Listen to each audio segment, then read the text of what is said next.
So Stephen A. Smith, Shannon Sharpe, and former NBA player and All-Star Carlos Boozer all had a discussion about the recent comments Jimmy Butler made in regards to Heat culture.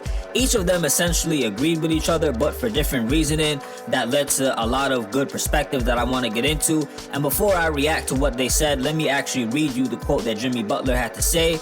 And here it is. I'm not saying it in a bad way, but I think it's a little bit like overused, talking about the Heat culture.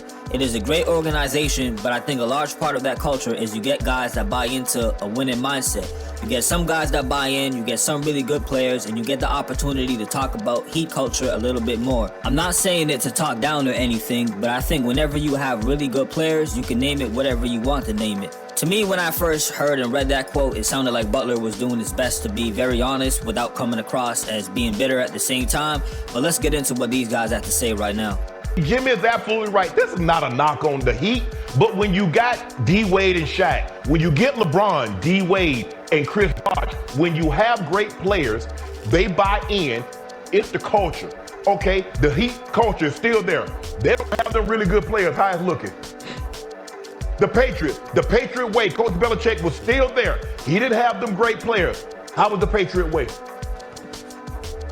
Whatever the way you choose to call it, when you have great players, it makes it easier to put a name to it, and you're winning because of this. No, you're winning because of those great players. In absence of those, you're going to struggle. So Jimmy is absolutely right, and this is not a knock on them. Pat Riley's done a great job of assembling the staff. Spo is a really good coach. Mickey Arison, the owner, he stays out of the way. He let Riles run everything. But the more great players you have, the better you're going to win. Shannon clearly took the side of Jimmy Butler on this one, agreeing that it's all about the players, as did Stephen A., though in a different way, and to a certain extent, Carlos Boozer. You'll see what I mean in a bit. But it reminds me of something that somebody said within the NBA. I can't remember exactly who it was, but they were talking about coaches, and they said that a lot of times coaches either get too much blame or they get too much credit. And what he was basically saying was when a coach loses a lot of times, it's not really him, it's really the players. They're not that good. He doesn't have the talent the coach does to really execute a game plan for them. And then oftentimes on the flip side, he said when a coach is winning a lot, it's not because he's the best at X and O's and can draw up the best play ever to get his guys in position, though that matters. It's more so because he has one of the best players on his team, or maybe two of the top 10 players within the league. The talent is clearly there, and the players are making him look really, really good when he implements something and they run it so efficiently, or better than, say, the average player. Now, obviously, coaches are not in the position of Pat Riley, who is credited for the quote-unquote Heat culture, but the reason I'm bringing this example up is just like Pat Riley, a coach is a part of that culture, plays a huge role, and they significantly impact it off of the court. But despite that cultural impact that goes into before the game when the ball tips off, somebody like a Phil Jackson, for example, still needs Michael Jordan and Kobe Bryant, two of the players that most people online debate as the greatest of all time. He still needs those guys to win championships. Same thing with Pat Riley. He still needs a LeBron James and Dwayne Wade in order to get some chips. Shannon, you're wrong. It was a knock against the Heat. And unfortunately, he didn't tell a lie. What Jimmy Butler was pointing to ultimately is that, like you said, Shannon, it comes down to players. But what he was saying without saying it is that Miami didn't get the players. And that's where he's looking at Pat Riley. He knows that Steph Curry is the man. He doesn't mind it at all. He was looking for the man to be in South Beach so he could win a championship. He wasn't looking to be the dude that had to rely on Bam Adebayo and Tyler Hero. He wasn't looking to see somebody like a Highsmith have a higher usage rate than him. His thing is, where's a KD? Where's a Damian Lillard? Where's my version of Steph Curry, the guy that I have now? Something along those lines. And Miami doesn't have that, and they haven't been able to get it. The interesting thing with Stephen A. is whenever he reacts to a lot of these NBA players' quotes and what they're saying, oftentimes he will peel the layers back and reach an even deeper conclusion that some will agree with or some may disagree and think he's reaching. but he always states that he has a lot of contact with the NBA players and execs, and I assume that's why he started off with telling Shannon Sharpe, "You're wrong," and made a case really telling that Jimmy Butler is saying these comments as an indictment against Pat Riley and the Heat culture for not getting the talent that they need in order for him to win a championship. And to be honest, that would be my biggest critique against somebody like a Pat Riley, because there's a report that said that they could have traded for Damian Lillard, but the Miami Heat didn't want to do it because they wanted to hold on to Caleb Martin, who is a decent role player that they would rather hold on to instead of getting a superstar in Damian Lillard to pair up with Jimmy Butler in order to hold on to this Heat culture that they so dearly love. And that is where, again, it goes back to it's the players who you need first and foremost. And you hear somebody like a Dwayne Wade telling the story about LeBron James and the cookies, and it's not just about crying over some snacks. There's a subtle principle involved in this when it comes to control of what is going on, even if it extends to your own superstar player in LeBron James. And this could work really, really well when it comes to discipline and holding guys accountable, and it could also backfire, and I think that is what has been happening in these recent few years with the Miami Heat. He wasn't wrong with what he said. It does take players to win championships, but 100% the Heat culture is Pat Riley. He brought that in. He was a Los Angeles Laker with Magic Johnson and Kareem.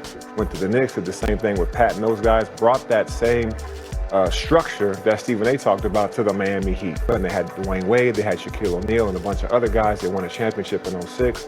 They came back, they had LeBron in the Big Three. They won more championships. You gotta have the guys, but the Heat culture was set by Pat Riley from day one. This is part of the video where I do want to give Pat Riley his credit, his flowers, whatever you want to call it, and also show you the flip side of the coin to make sure that I'm being objective. The fact that a former NBA player and All-Star Carlos Boozer is saying this, it speaks a lot more volumes. He was actually in the NBA. He would know more than anybody else, whether it's me or somebody just covering the game, analyzing it, how much of that Heat culture really impacts things. And for him to make sure that he's saying it started with Pat Riley when he got there. If you look at the finals appearances that the Miami Heat were in the last two times, they were a lower seed. One of the years they were an 8 seed in the play-in 2023 against the Nuggets. The other time they were the 5th seed.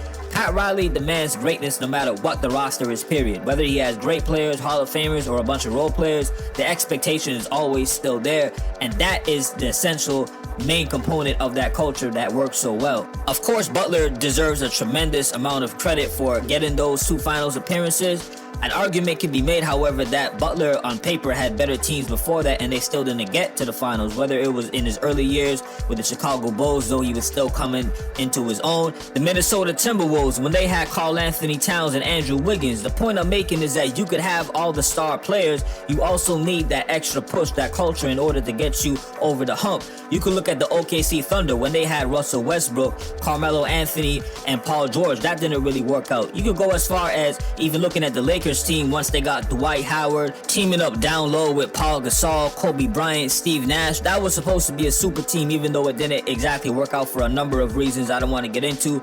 I'm just trying to say that Pat Riley did play a role too, okay? You see, Jimmy, what problem would happen with the Heat culture? Jimmy stopped buying in. Now, Stephen A., as you were saying, the Pat Riley, now all of a sudden Jimmy's not buying in. What do you got? Who did Jimmy Butler lose his first NBA Finals to? LeBron. Who did he lose his second NBA Finals to? Jokic. So in other words, there was he upset Giannis. Yeah, he got to the NBA Finals, but in the end, what he was ultimately saying is that we exceeded expectation because we really wasn't supposed to be here. So you got a guy that's buying into the culture that believes he's fully maximizing it. You see what I'm saying, Shannon?